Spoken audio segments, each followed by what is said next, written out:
Allez, bonjour à tous. Donc, un nouveau cours sur le frottement. Cette fois-ci, on va étudier le frottement par l'intermédiaire de la statique graphique. Introduction, nous avons jusqu'alors négligé le frottement dans nos études de statique. Il faut cependant en tenir compte pour ses effets soit néfastes, soit bénéfiques. Qu'est-ce qu'on a comme effet néfaste du frottement? On va avoir un dégagement de chaleur. Deux pièces qui frottent l'une sur l'autre va dégager de la chaleur, donc des pertes d'énergie, puisque l'énergie se transforme en chaleur. Et de l'usure de pièces, ce qui est très bien pour un agent de maintenance, ça va lui donner du travail. Et les effets bénéfiques, les pneus sur le sol par exemple, on va avoir de l'adhérence, là c'est plutôt un effet bénéfique. Les freins, c'est pareil, plus ça frotte, mieux c'est pour nos freins. Et les disques d'embrayage, voilà deux exemples.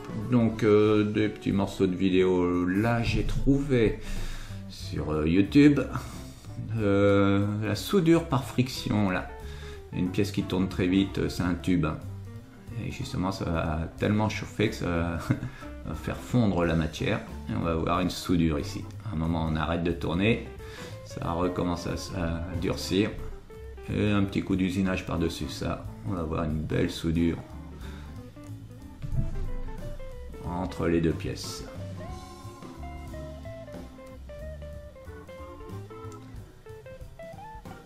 Là, le frottement, c'est un effet bénéfique, ça nous a permis de faire une soudure.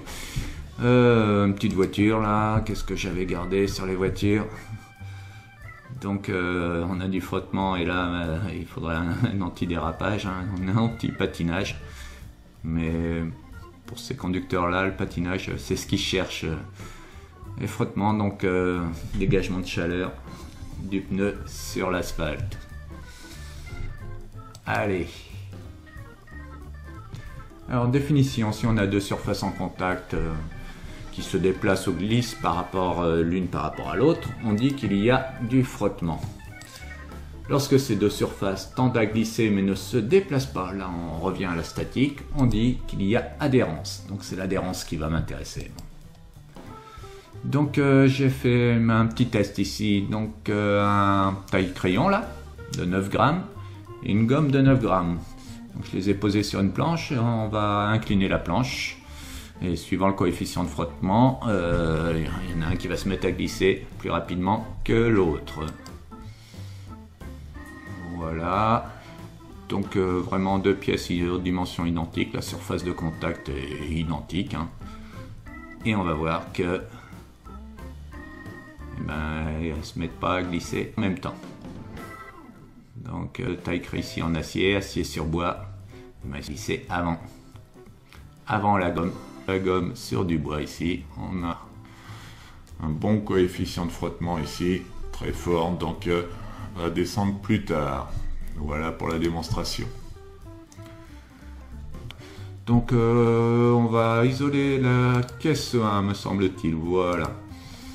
On a une caisse de 15 kg qui est posée sur le sol. Donc là, statique, on n'est pas incliné, donc c'est de la statique classique à deux forces. P égale mg, 10 fois 15, accélération de la pesanteur, on obtient 150 newtons. On fait le bilan des actions extérieures, on va avoir P1, point d'application G, il est vertical vers le bas, 150. On va avoir une action A de 0 sur 1 du sol et ici sur 0, puisqu'on n'a que deux forces dans notre cas là. Point d'application A, direction verticale. Sens, théoriquement je connais pas, mais quand on a deux forces, maintenant en statique graphique, on en a fait un paquet d'exercices. Principe fondamental de la statique, PFS, on dit que la pièce qu'on a isolée est en équilibre, elle bouge pas, si et seulement si. Il faut que les deux forces aient même intensité, donc toutes les deux à 150 newtons, même droite support, toutes les deux sur la droite AG, et sens opposé, la force A va être vers le haut. On peut les dessiner à l'échelle. Donc l'échelle 1 cm pour 100 newtons, on fait 1,5 cm. On a les deux forces. Jusqu'ici, rien de nouveau, ça on avait déjà fait en statique graphique. Je reprends le même exercice de la caisse, par contre je rajoute une force sur le côté. Mais la caisse ne bouge toujours pas. Ma force elle n'est pas assez grande pour la faire déplacer. Donc cette force en B que j'ai appelée F, elle fait 30 newtons. Donc on va isoler la pièce 1. Une fois de plus, par contre cette fois-ci mon tableau il y aura trois forces. Donc P1 qui reste le même, hein, vertical vers le bas, 150 newtons. On va avoir F, point d'application c'est que c'est B, direction c'est que c'est horizontal vers la droite, la force 30 newtons. Et il y a une action du sol sur 1. Par contre là on va pas connaître grand chose. Point d'application on ne sait pas trop où il va être placé, sur la surface ici. Direction on ne connaît pas non plus, le sens, l'intensité, tout ça on ne connaît pas. Par contre ça reste un système à 3 forces. Donc on va appliquer normalement comme on fait d'habitude. On énonce le PFS, on dit que la caisse est en équilibre si et seulement si les forces sont concurrentes en un point et le dynamique fermé. Ça c'est le PFS quand il y a 3 forces. Force concurrente en un point. Donc on a la force F qui est horizontale, la force P qui est verticale, elle se coupe en un point. Donc la force A, elle passera par ce point, mais et quel autre point? Alors là, moi je vais attaquer maintenant le dynamique. Un dynamique, c'est la somme de vecteurs, donc je dessine les vecteurs que je connais bout à bout. Je vais commencer par F, me semble-t-il. Je vais le dessiner. F, on a 1 cm pour 50 newtons, là il fait 30 newtons. On fait 30 divisé par 50, on trouve combien de centimètres? J'ai la force F, au bout de F, je vais dessiner la force P. Et comme mon dynamique doit être fermé, ma force A, il va falloir revenir au point de départ ici. Donc je peux tracer sur mon dynamique ma force A. Là, je vais connaître sa valeur déjà. Et si je la reporte sur ma figure avec son inclinaison, eh ben, je vais trouver le point A. Le point A d'application. En fait, il y aura plein de petites forces ici de contact qui vont être inclinées comme ça. Leur résultante de toutes ces forces, ça va être cette force A qui est ici. Donc lorsque le frottement n'est pas négligé, on remarque que l'action de contact n'est plus normale, n'est plus perpendiculaire aux surfaces de contact. On va avoir plein de petites actions. Ici, je vais remplacer toute cette petite action par une force A. Et les 3 forces étaient bien concurrentes en un point. Et mon dynamique est bien fermé. Donc je respecte mon PFS. Ensuite, on va voir le cône de frottement maintenant. Après expérimentation. Merci. On constate que la force A sera toujours contenue dans un cône appelé cône de frottement, dont le demi-angle phi dépend de la nature des matériaux et de la qualité de l'état de surface. Donc ce coefficient de frottement, suivant les matériaux, on sait bien qu'un pneu sur le sol, ça a une grosse adhérence, alors qu'acier sur acier, par exemple, ça va plutôt pas mal glisser. Et l'état de surface, si c'est très lisse, ça va bien glisser, le coefficient de frottement sera faible. Par contre, si on a des aspérités, ça va accrocher. Il y a donc apparition d'un coefficient de frottement qu'on appelle F. Donc F égale tangente phi. Ça, au niveau bac pro, on s'en occupe pas trop. On sait qu'on va avoir un cône ici de frottement. Donc ma force A ici est opposée au mouvement possible de la caisse. La force F est vers la droite, la caisse aurait tendance à aller vers la droite, même si elle ne bouge pas.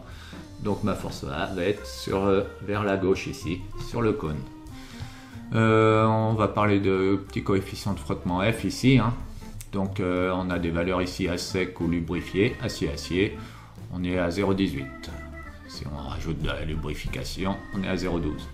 Acier-bronze, alliage de cuivre, le bronze. Donc on descend déjà pas mal. Et lubrifié, c'est encore mieux. Bois-bois, c'est pour avoir un ordre de grandeur. Pneu neuf sur de l'asphalte, on est à 0,7 sur du sec. Par contre, sur route mouillée, on descend à 0,3. Les pneus sur verglas, là, le coefficient de frottement, il est très faible. Donc attention sur le verglas. Donc comment il se trace ce coefficient de frottement? On a un coef F ici de 0,4. Bon, il y a une méthode toute simple pour le tracer. On va faire une droite verticale en A de 10 cm et on va faire des segments sur les deux côtés de 4 cm. Et on obtient directement notre cône de frottement ici. Donc quand j'ai besoin de tracer, si je connais le coefficient de frottement, c'est vite fait pour résoudre des problèmes de statique. Alors là, j'ai pris la même caisse qui est posée sur le sol. Donc si le sol est horizontal, les deux forces opposées, il n'y a pas de souci. Je penche un peu le sol. Le poids reste toujours vertical, quelle que soit la position de l'objet. Le poids est vertical, et là on va être au niveau équilibre strict, on va avoir la force A et P alignées. Donc équilibre strict, un tout petit peu plus de pente et ça y est, mon objet se mettrait à glisser. Donc voilà la figure suivante, hein. La pente est supérieure, ma caisse elle est en train de glisser, elle a pris de la vitesse là. Par contre le frottement ici, il ne peut pas sortir du cône de frottement. Quelle que soit la pente, ça restera au maximum au niveau de l'équilibre strict. Donc on a du glissement, ma pièce a pris du mouvement. Donc là on a vu les bases, hein, sur le frottement, on va faire 2-3 applications pour maîtriser un petit peu ça. Je vous remercie de m'avoir suivi et à bientôt. On dit pas cône, on dit cône. J'ai dit cône? Ouais, t'as dit cône. C'est mignon. Je pensais que c'était un message subliminal. Mais il me faut une musique de fond. Mais c'est sauvage.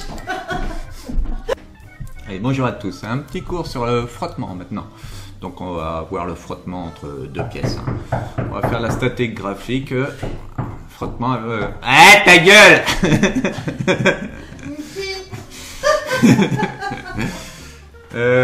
Bonjour à tous, donc un petit cours pour rester concentré en période de confinement, même quand vous avez une famille qui est hyper chiante et qui fait énormément de bruit autour. Et c'est dommage que ça se passe comme ça. Allez, bonjour à tous, un cours sur le frottement maintenant.